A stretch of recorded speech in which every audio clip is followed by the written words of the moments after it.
बोला किसी को जज मत करो। हमारे दुखों का कारण यही है कि हम किसी को अपने अनुसार बनाना चाहते हैं। जो जैसा है उसको उसी रूप में स्वीकार करो। बोला बदल जाओ वक्त के साथ, या फिर वक्त को बदलना सीखो। मजबूरियों को मत कोसो, हर कंडीशन में जीना सीखो। नमस्कार प्यारे बच्चों, साथियों। देखो आज की जो अपडेट बहुत अच्छी अपडेट है कि जो ग्रुप नंबर 56-57 का जो रिजल्ट आया था, लगभग 25,000 कैंडिडेट्स का, हरियाणा पुलिस ग्रुप 1-2 इनका जब रिजल्ट आया था, तो क्या वास्तव में इनकी वेटिंग लिस्ट आएगी? ठीक है, लगातार चर्चाएं हैं कि भाई इसकी वेटिंग आएगी, फलानी वहाँ डिपार्टमेंट में पद खाली रह गए, तो इस तरह की बातें होती हैं। एक ग्रुप डी है, इसकी वेटिंग लिस्ट, और एक जो साथी जो राष्ट्र के निर्माता है, जो टीजीटी के कैंडिडेट्स हैं, जो अध्यापक बनने वाले हैं, तो उनको भी वेटिंग का कई दिनों से इंतजार है। तो इन पे भी थोड़ा सा जो मेरे पास लेटेस्ट जो अपडेट आई है थोड़ी सी चर्चा करेंगे। ठीक है, तो इनकी अनुमति मांगी गई है और 50,000, वास्तव में 50,000 नई भर्ती आने वाली है, उसका जो रोड मैप है वो तैयार हो गया है।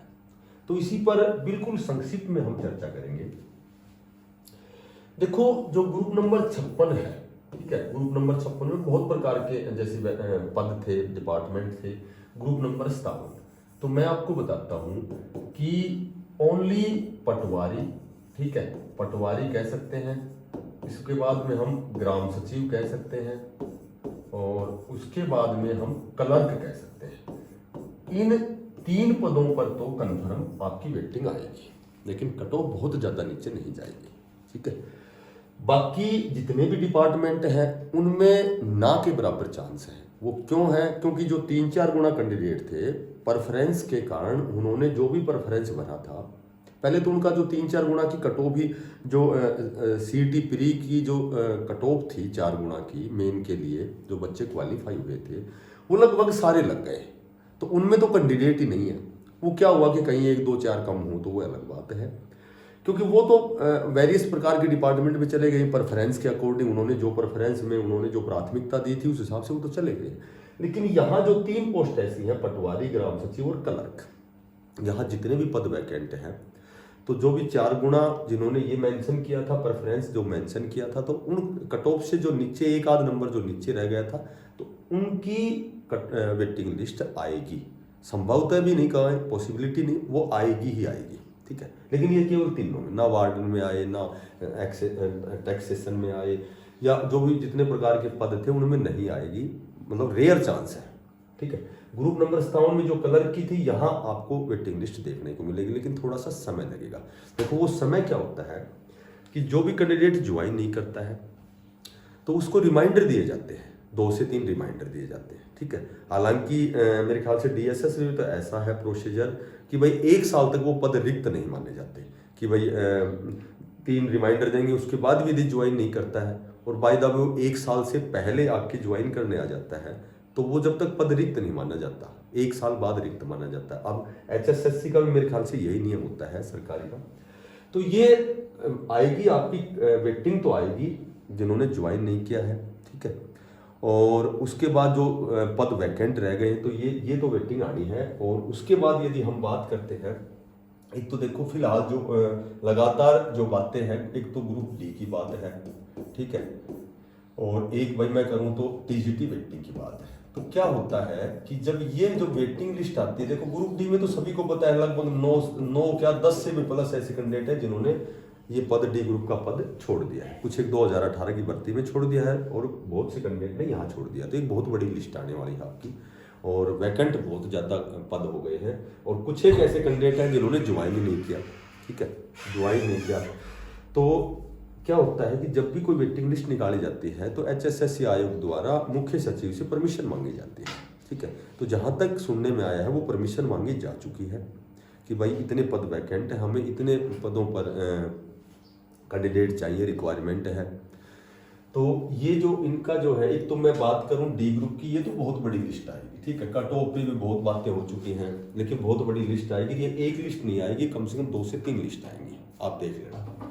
टीजीटी की मैं बात करूं तो जो कैंडिडेट होल्ड पर है उनका तो अभी कोई फैसला नहीं हुआ है, लेकिन संस्कृत हो गया, इंग्लिश हो गया, फिजिकल एजुकेशन हो गया, तो इस तरह की कुछ एक सब्जेक्ट है, उसमें कैंडिडेट इतनी सीट वैकेंट है, इतने कैंडिडेट है, तो इनकी तो वेटिंग बहुत जल्दी आने वाली है।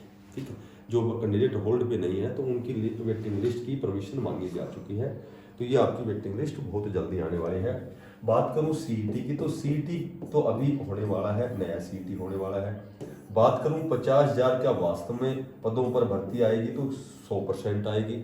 40,000 जिसमें सी ग्रुप के हैं, ठीक है, और 10,000 डी ग्रुप के हैं। तो ये आपकी भर्ती सी ग्रुप और डी ग्रुप की नई भर्ती, नए कैंडिडेट्स को मौका मिलने वाला है, अपनी तैयारी में जुट जाए। ये टीजीटी हो गया, ये सारी चीजें सी ग्रुप में आती हैं, टीजीटी भी सी ग्रुप में आती है। तो डी ग्रुप के नए साथी या जो सी ग्रुप के नया सीईटी, इसकी तैयारी आप शुरू कर दें। अब ज़्यादा किंतु परंतु दाएं बाएं कहीं भटकने की आवश्यकता नहीं है, केवल और केवल आपको अब तैयारी करनी है। और ये जो वेटिंग लिस्ट आएगी इसका भी आप इंतजार ना करें, ये समय पे अपने आप ही आएगी, अपने आप ही आपका सिलेक्शन हो जाएगा। उससे पहले अपना लगातार प्रयासरत रहें, लगातार उसी दिशा में प्रयास करें, तैयारी करें। सारी तैयारियां एक जैसी हैं, केवल एक सीईटी की तैयारी जब आप करेंगे तो ऑल ओवर आपकी तैयारी होगी। टीचिंग पदों के लिए यदि जो एचटेट की तैयारी बहुत अच्छी करेगा, वो सारी टीचिंग, चाहे जेबीटी हो, टीजीटी हो, पीजीटी हो, डीएसएस भी हो, राजस्थान हो, ठीक है, चंडीगढ़ हो, केवीएस हो या फिर नवोदय विद्यालय हो, एचटेट की तैयारी पर्याप्त है।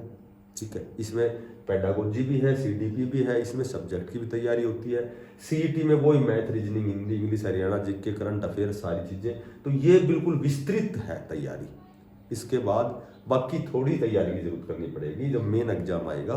पहले इसके बहुत अच्छे नंबर अचीव करो, बहुत अच्छा टारगेट अपने दिमाग में प्लान करो और उसको अचीव करो। बाकी दाएं बाएं कहीं भटकने की जरूरत नहीं है कि कितने नंबर कट ऑफ, वो कम आएगी, वो ज़्यादा आएगी, कब वेटिंग आएगी। तो इस तरह की बातों में अपने कंसंट्रेशन, जो आप कंसंट्रेट होकर तैयारी करते हो, कहीं न कहीं वो चीज़ आप भटकाव की ओर ले जाती है जब हम दाएं बाएं कई चीज़ों पर ध्यान देते हैं। ठीक है, तो कंसंट्रेट तो जब होता है जब हम केवल एक दिशा में प्रयास करते हैं।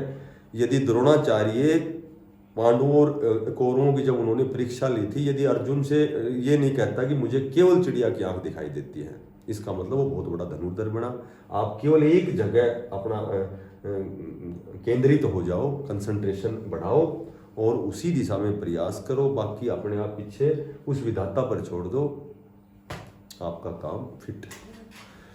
और सभी साथियों को कल दीपावली है, बहुत बड़ा त्यौहार है, अग्रिम शुभकामनाएं देता हूँ।